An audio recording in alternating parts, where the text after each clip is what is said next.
Hey guys, welcome back to the channel. If you are planning a trip to Lisbon, most guys will tell you that 3 or 4 days is enough.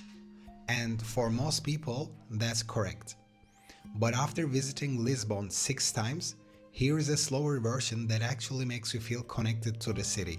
I will show you the core 3-4 day itinerary everyone should do, plus the day trips and slower days that make a full week in Lisbon absolutely worth it. A bit of context, 4 of my previous visits were work trips, so I never really experienced the city properly. And the very first time I went there, I was around 20 years old on a road trip after visiting the Algarve. I stopped there for one night before driving back to Spain, so I don't really count that one either. This time was my first proper Lisbon holiday, and honestly, I think Lisbon is one of those cities where if you rush it, you kind of miss the point. So let me show you exactly how I would structure a week here. Alright, so day 1, start in Belém.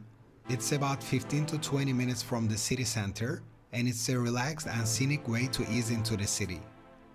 The big landmarks here are the Jeronimos Monastery and the Belém Tower, which is right by the river. Both are absolutely worth seeing. And of course, you have to try the Pastéis de Belém, the famous pastéis de nata. Yeah, the queue can look intimidating depending on when you go, but it moves fast and it's worth it. And here's a tip, don't just sit wherever they seat you. Ask for the patio. It's lovely and most tourists don't know about it. You can easily spend half a day here. And when you're heading back from Belém into the city center, there are 2 more stops you should make. The Time Out Market. It's a massive food hall with some of the best restaurants in Lisbon. Great place to grab dinner if you don't want to commit to one restaurant. And right nearby, the famous Pink Street, which is exactly what it sounds like. A whole street painted pink. Great for photos, and it's right in the walking area between Cascais do Sodre and the city center. Day 2, Alfama. This is the oldest part of the city, and honestly, it's the soul of Lisbon. Narrow streets, steep hills, little cafes everywhere, viewpoints around every corner, and the classic yellow trams going through those tiny alleys. It's exactly the Lisbon you picture in your head. My advice, don't overplan this day. Just walk around, stop at different viewpoints overlooking the city. I randomly discovered the tower of this church here with amazing panoramic views over the entire city. Alfama is not a place to rush. And if you can, come back in the evening for fado music. It's a traditional Portuguese music experience and it's really authentic here in Alfama. Definitely worth doing at least once. By the way, those first 2 days, Belém and Alfama, that's really the must-do core of Lisbon. Everything after this is what makes a longer trip worth it. So if you only have 3 or 4 days, these 2 days plus 1 day trip and you're set.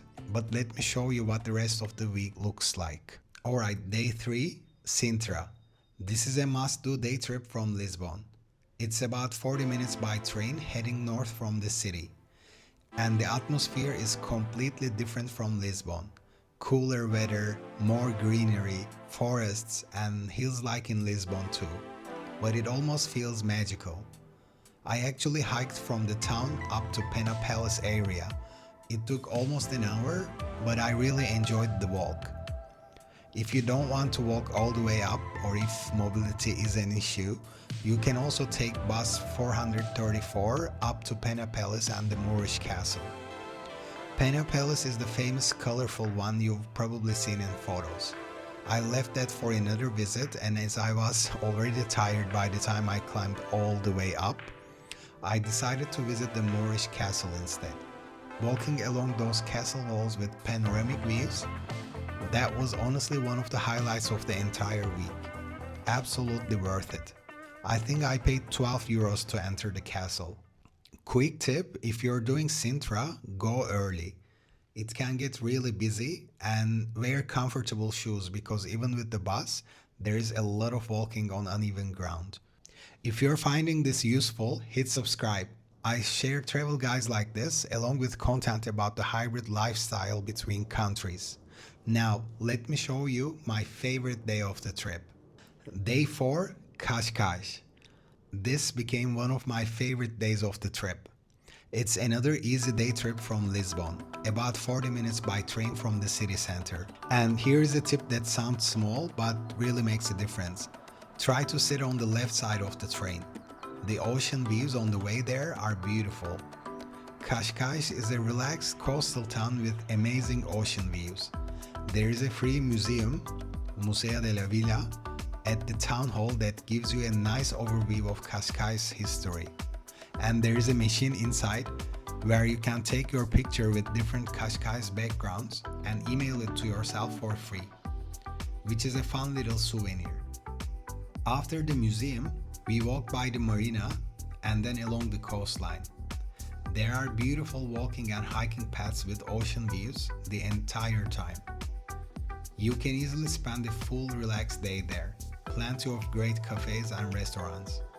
So yeah, between Sintra and Cascais, you got two completely different day trips. One is nature and palaces, the other is coast and relaxation. Both are easy train rides, and that's really the beauty of Lisbon as a base.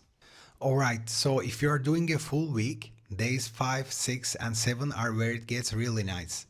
This is when it really starts to feel like you're a local. You know where everything is, etc.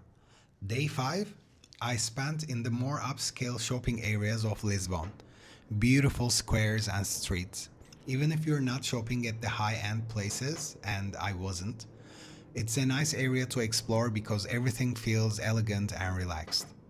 And dinner that night was at Gin Lovers. Great atmosphere, really good food, one of my favorite restaurant experiences of the trip. Day 6 was the slowest day. I went to the Botanical Garden in Ajuda. Really good choice. You need about an hour there. And it has beautiful views overlooking the city and the bridge. It's peaceful, less touristy, and a nice change of pace. Then I walked back towards the Belém area and took a tram back into the city center. Every trip needs that balance, and that's really the argument for a full week. It's not about packing in more sites, it's about having those slower days where you enjoy Lisbon more like a local instead of a tourist.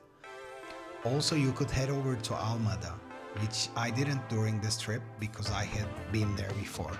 It's on the other side of the bridge and has beautiful views back to the city. Alright, before I wrap up, let me give you some practical tips that can save you some time. So for getting around, I found Uber to be extremely cheap. From airport to the city, which takes approximately 30 minutes by car, and the price was ranging between 11 to 15 euros. To give you an example, a 10-minute ride to Eindhoven airport where I live in the Netherlands typically cost me around 30 euros. So I think from airport to the city, Uber is an excellent choice. Also, the city is super hilly, and if you get tired and splurge in Uber rides sometimes, especially if you are 2 or 3 people, you won't break the bank, and it's totally worth it. Round-trip ticket to Cascais and Sintra can be purchased at the train stations and costs €5.60. This is in 2026. Other than that, I didn't have to take any transport within the city. The classic tram 28 is iconic but gets really crowded. Good luck if you want to catch it.